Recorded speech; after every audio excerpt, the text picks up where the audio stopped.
Section 1. You will hear a conversation between a clerk from a moving company and a woman who wants to relocate to the United States.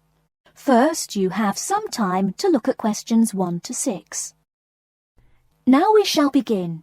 You should answer the questions as you listen, because you will not hear the recording a second time. Listen carefully and answer questions 1 to 6. Good morning, ma'am, and welcome to Australia's Moving Experience. How can I help you?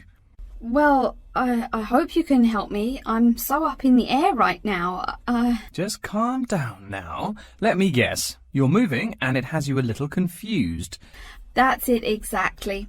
You see, I'm relocating to the United States next month, and I'm having a hard time getting organised. Here, fill out your name and address and let me ask you a few questions. Oh, what should I call you? My name is Jane Bond. OK, Jane, first of all, what's your work phone number? In case I have any questions about things. My work phone is 9463 550. But please try not to call me too often there. My boss hates personal calls. So does mine, ma'am. So does mine. And what address should we ship your things to?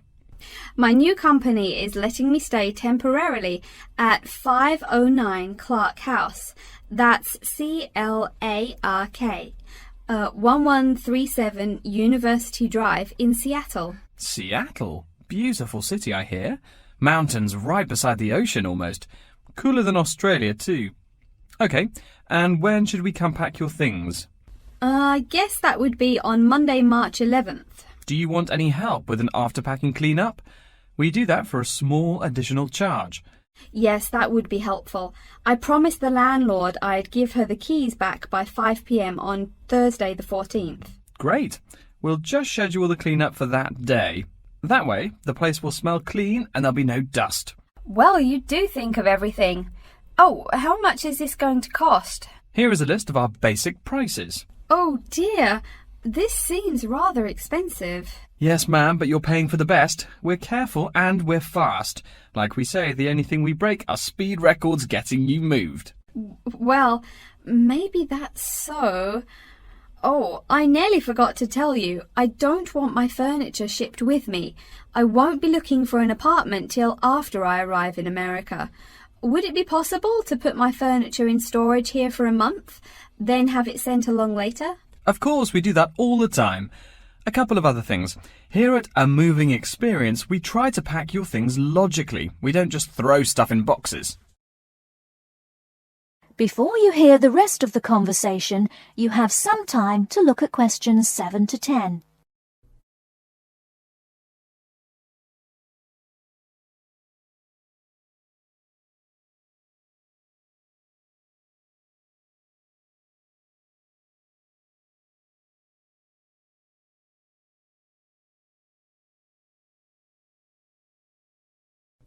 Now listen and answer questions 7 to 10. Do you have any special requests?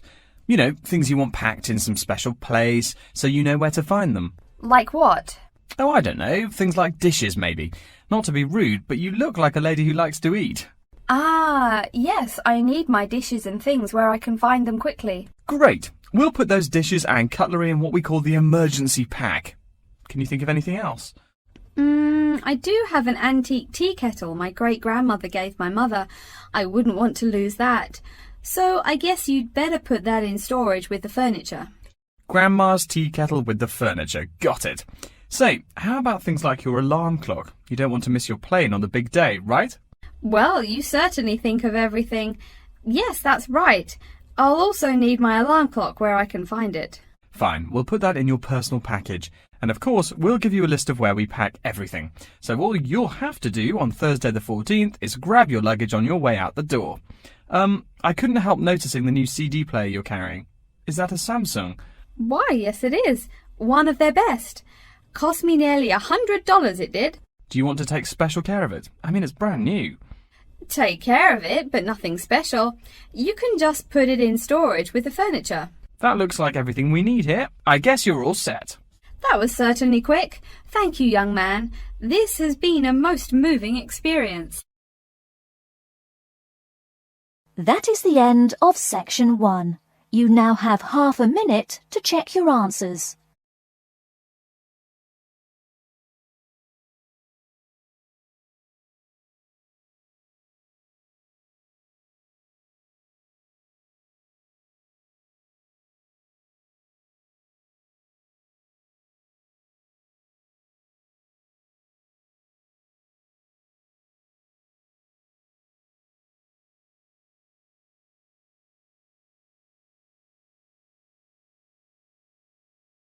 Now turn to Section 2.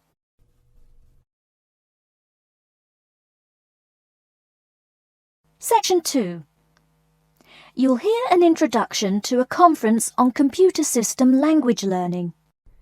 First, you have some time to look at questions 11 to 16.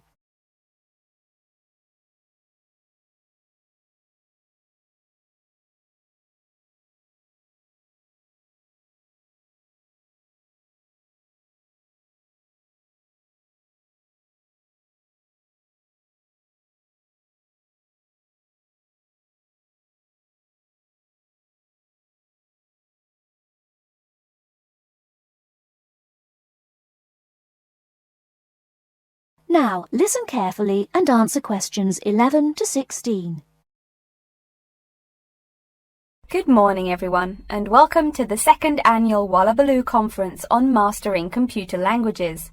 I hope you all had a good trip. Before we get underway with today's program, let me fill you in as to what's on tap for tomorrow, Sunday, February 19th. At 9 a.m, right here in the main hall, we'll be hearing a lecture from Dr. John Smith about computer as teacher. Professor Smith from the University of Melbourne is a world-class expert in the field of computer-assisted education, and his talk promises to be both stimulating and informative. Immediately afterwards, at 10:30, there will be a presentation of papers by various delegates. That, however, will take place in the garden room on the ground floor. If you don't yet know, the garden room is also called the ballroom and will be gathering at the west end, the slightly raised area called Level 2. Just look for the crowd. If you get lost, there are signs in the foyer. After all that thinking, talking and listening, I expect everyone will be a bit weary. So at 11:15, there will be a break for coffee, cookies and other light refreshments. These will be available at the aptly named refreshment stand, placed by the door back here in the main hall. Also, if you choose to skip the formal lunch, you can buy a packed lunch at the stand for a reasonable price. I strongly urge you, however, to join us at the formal lunch. That won't be till 1 o'clock sharp, so you have time to stroll about town a bit. We'll be eating at the Seaview restaurant. The restaurant is located right here in the hotel on the top floor. It's a good dozen flights of stairs, so I suggest you take the lift on the ground floor, eh? If you're not fond of fish, there's an all-you-can-eat barbecue available as well. They even offer wallaby meat. After lunch, we'll troop back downstairs to Level 2 in the ballroom for the presentation of further papers, which will begin at 2 p.m. Please try to be on time. I know you'll be a bit tired after lunch, but the ballroom echoes so with people coming in late. Thank you in advance. Once we've heard the papers, we'll break for afternoon tea at 3:10 p.m. No need to walk. The manager of the refreshment stand has graciously agreed to have tea served in the ballroom. He's even promised us some special scones, baked from a recipe of his dear old Scottish grandmother.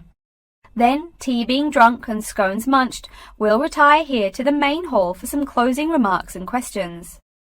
So, by 5 o'clock, we should have the conference wrapped up. But the fun isn't over. This is Australia, mates.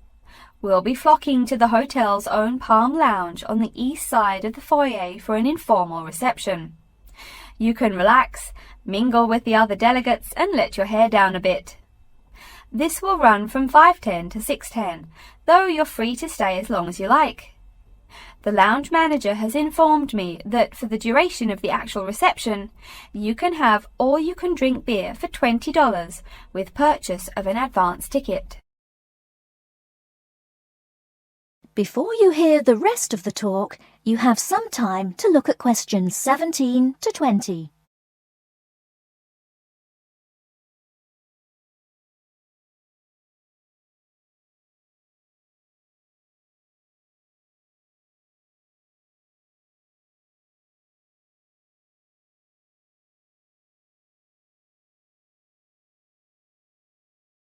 Now listen and answer questions 17 to 20. And yes, tickets can be purchased from any conference organiser or at the front desk any time between now and the start of the reception. I suggest you come by tomorrow evening to pick up the tickets, since the conference hall only holds 800 people. That way you can also get your journey planned ahead of time and be sure not to miss this truly memorable conference. If you want cocktails, however, I'm sorry, you'll have to pay for those at the regular price. Oh my goodness! Speaking of paying, I see I forgot to tell you a couple of things. The first is about lunch. The charge for the lunch will be $15 for all you delegates. If you have guests with you, the cost is $25 for the general public and $6.50 for children under the age of 10. That's $15 each, not total for everyone. Another item is about the lunch menu. I very much urge you to try the fish. I mean, look at the restaurant's name, the Sea View. As the name suggests, it is a famous seafood restaurant. The chef is a Basque from Spain, and he really gets quite put out when people ignore his fish specialities for burgers or barbecue. If fish isn't your thing, though, try the steak. He makes an exquisite filet mignon topped with blue cheese and mushrooms. Finally, if you'd like to buy a ticket, you can have both lunch and unlimited beer for $35. I should have mentioned that earlier, but I am a bit forgetful. Maybe I should avoid the beer after the conference, eh? Well, I've said my bit. Are there any questions?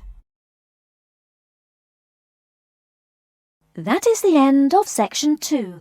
You now have half a minute to check your answers.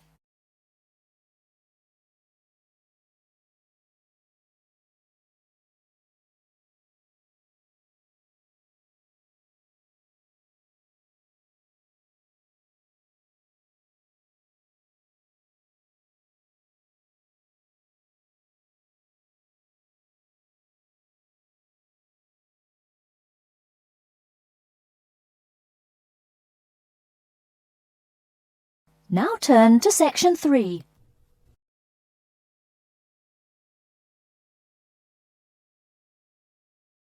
Section 3. You will hear a student called Tina asking Professor Van Diesen for advice on choosing courses. First, you have some time to look at questions 21 to 26.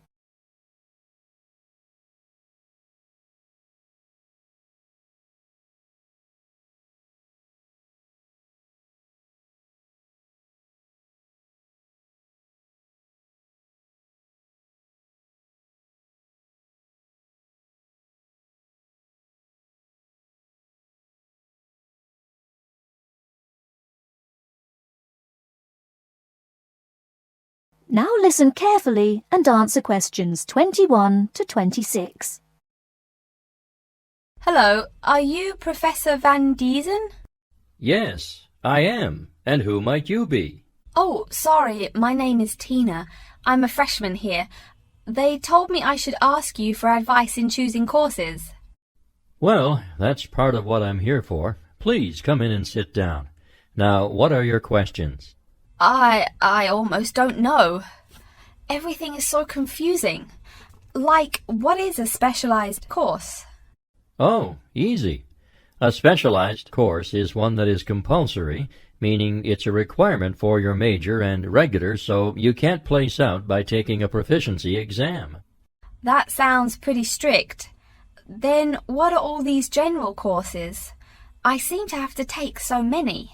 Nothing to be alarmed over. These are courses open to all students and not directly related to your major. The university offers these general courses to choose so that you can become more well-rounded individuals. For example, I see you're a microbiology major, so it might be a good idea to take some literature or history courses so that you can know something besides all science. You mean these courses are like for fun?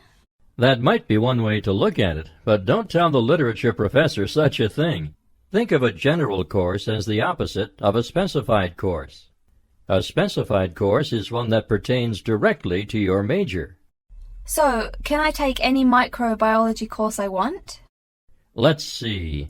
Oh, those courses used to be open to microbiology students only. The good thing is now it's open to students on a flexible schedule, so it's not only for full-time students. So the answer is yes, if you have the instructor's permission. May I ask you why you chose microbiology?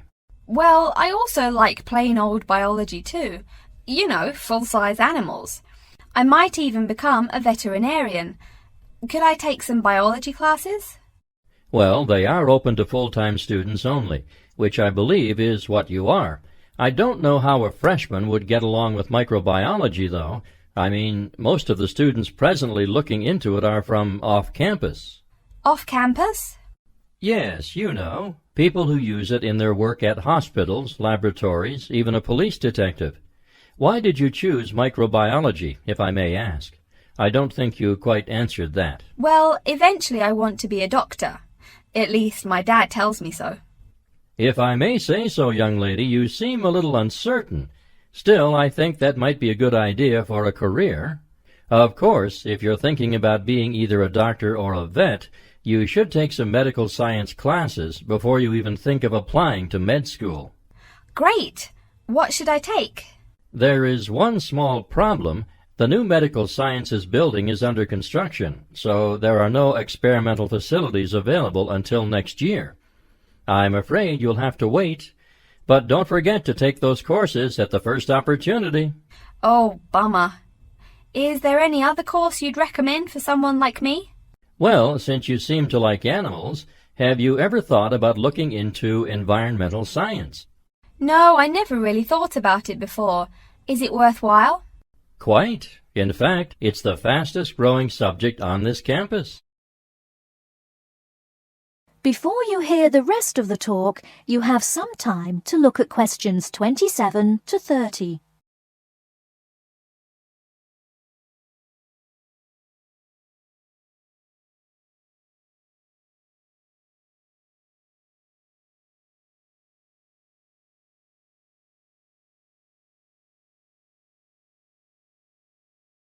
Now listen and answer questions 27 to 30. I'm sorry, I couldn't help noticing the long list of classes you've written out there. May I have a look? Oh, sure. Medical science, statistics, laboratory techniques, medicine, mathematics, computing. My, a bit of everything here. Is it too much? For your first semester, yes. What I suggest is starting out by taking the compulsory courses. Like we said before, the medical science can wait. Consider taking that in your sophomore year. I think I'd put off computing, too. I recommend to all freshmen that I talk to get the compulsory mathematics out of the way as early as possible, so take that one. It'll be one less difficult course you have to focus on when the science lab opens next year, and you have to catch up on classes like laboratory techniques. Your major also requires statistics, so you have to balance 2 math classes, and no doubt you should take that. Otherwise, get your required medicine course out of the way by taking something theory-based. Oh, of course, and your environmental science class, if you're interested.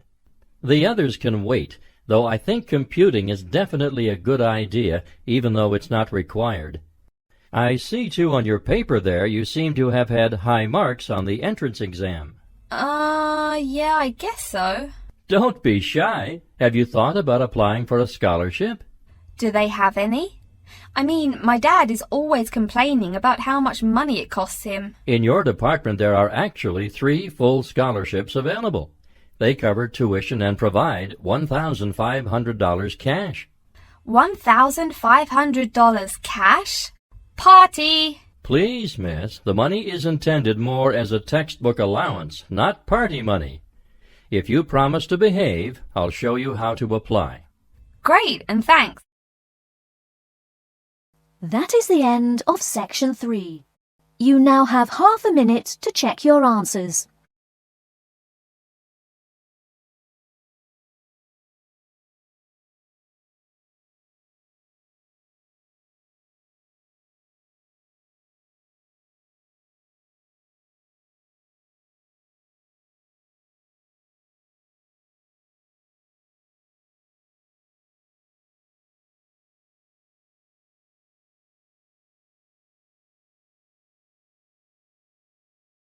Now turn to Section 4. Section 4. You will hear a lecture about how to choose flooring materials. First, you have some time to look at questions 31 to 40.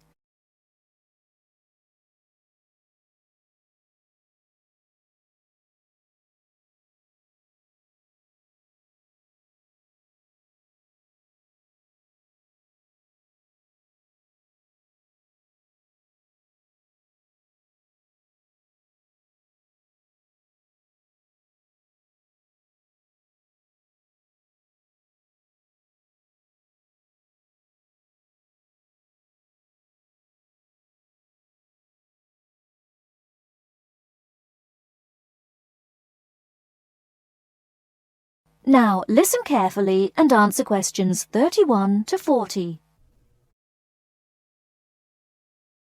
We've been talking about choosing building materials in the last week. Now, a great many factors influence the choice of building materials. You can't make a house of cards, right? And people who live in glass houses and all that. Anyhow, today I'd like to say a few words about flooring. Some artificial materials can be used, like plastic for instance, which offer mixed blessings when used as a flooring surface. On the one hand, plastic is cheaper than nearly any other alternative, short of bare ground. Plastic also does not warp like wood. On the other hand, the best that can be said about plastic is that it looks like wood or stone. However, it cannot replace the real materials. As I have mentioned, I'm fixing up a new house. The decorator my wife hired told me plastic does a great job of looking exactly like plastic. Besides, it scratches easily, fades or discolours, and starts cracking within a year or two. So if you're fitting out a sleazy hotel or plan to live in a trailer park, go with the plastic. Really though, for all intents and purposes, this leaves us with wood or stone as choices for flooring. Stone and wood are alike in at least one respect. Both go through processing before they can be put to use. Since few of us cut our own lumber or quarry our own stone, this is not perhaps a pressing concern. Still, do-it-yourselfers would do well to remember to buy only properly seasoned wood. Unseasoned wood warps, and a warped floor quickly becomes firewood, and its owner quickly becomes poorer. Likewise, except for dull-hued materials like slate or sandstone, most stone floors are polished before installation. The choice goes well beyond just wood or stone. Each type requires many further considerations. A few special remarks are called for when considering wood. For example, as always, aesthetics, personal taste and layout all play roles, as well as the type of house or room. Oh, and certainly don't forget the cost. When it comes to cost, a rule of thumb is that the softer and less exotic the wood, the lower the cost. In the US, for instance, pine is both ubiquitous and cheap. Mahogany is imported and exorbitantly expensive. If you're on any kind of budget when remodeling, it's really helpful to remember to go for the softer woods. Aside from cost, there are still lots of different factors that are important in choosing the best flooring for the job. Continuing with the example of wood, one must consider the effects of each type of wood on the mood of the room. When selecting the best wood to use, particular attention needs to be paid to its grain patterns, texture and colour. In rooms where relaxation or deep thought is the aim, say bedrooms or the study, dark, strong-grained woods are the rule. Here, the grain ought to match the furniture for a feeling of homogeneity. In rooms where activity and motion are typical, the dining room or living room, lighter, finer-grained lumber is more suitable. In such a setting, the wood grain might be useful in offering a contrast to the furniture. This leads to a feel of subconscious excitement in keeping with the room's function.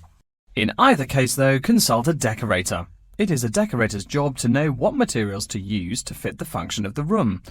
Though some things about putting together a room are subjective and based on one's individual taste, materials appropriate to a room's function are much more straightforward.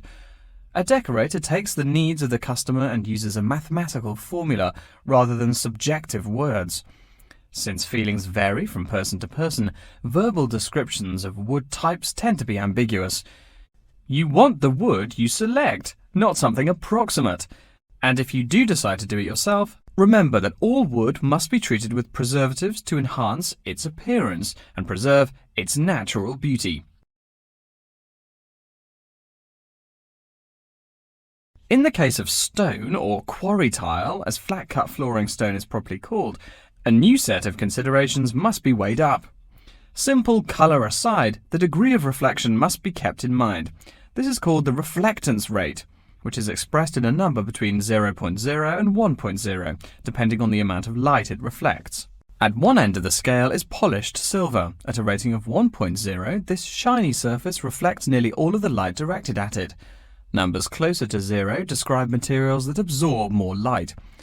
Moving down the scale a bit, we see that plastic that has been painted white has a rate of 0.8, which makes sense. We know that the colour white reflects all other colour, while black absorbs all colour, and plastic itself is a relatively reflective material. Materials that are denser and darker have reflectance rates much closer to 0. The quarry tile I mentioned a while ago has a rate of 0.1. As you may know, quarry tile is generally dark brown and made from clay, so it is quite dense. Of course, there is considerable variation among types of quarry tile because of the hue or treatment of the clay during its creation. Does anyone have any guesses as to what material may have a rate of almost 0.0? We can guess most of these materials are black in colour, but plastic, wood and even stone reflect some light. One material with a rate of almost 0.0 is black velvet. The texture produces almost no shine at all. Carrara marble, despite its white hue, is actually lower in reflectivity than black onyx. In any case, the fact that tiles vary somewhat should not be forgotten. A highly reflective floor would not be suitable in a library. It would be indispensable in a ballroom, should your home be large enough to feature one. Again, a rule of thumb is that light means lively. Since form and material follow function, one should only use the more reflective materials in rooms where the cultivation and expression of energy is important. Bear in mind, too, that most types of stone cost more than all but the rarest of wood. Of course, there is no reason why some rooms of a house should not feature wood floors or other stone tiles. You can even mix the two. A room with wood panels on the walls can have a beautiful stone floor. My bedroom has white birch walls and a light blue slate floor. The place looks like a Russian hunting lodge. Remember though, go with what feels right for you. Good taste and the laws of interior design are the homeowner's servants, not his master. It's only beautiful when you decide it is. I mean, you're the one who lives there, not the decorator, right? Okay, are there any questions? That is the end of section 4. You now have half a minute to check your answers.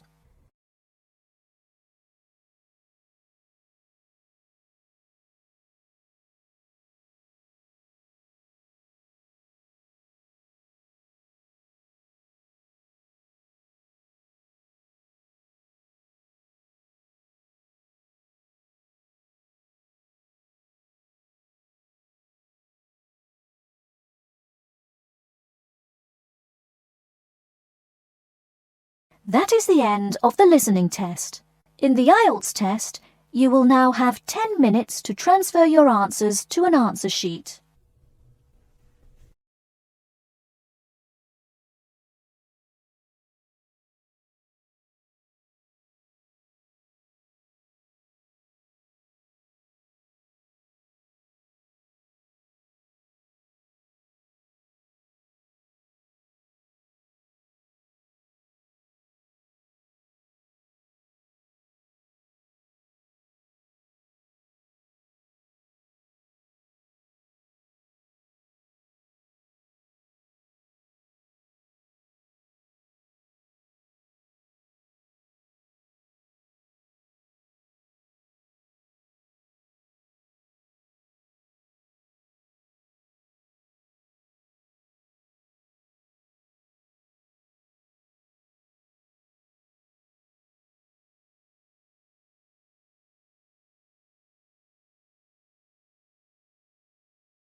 Thanks for watching. Here are other 2 videos. You can watch them as well. And if you haven't yet subscribed my channel, please subscribe it and hit the bell icon for my upcoming videos, and share these all videos among your friends.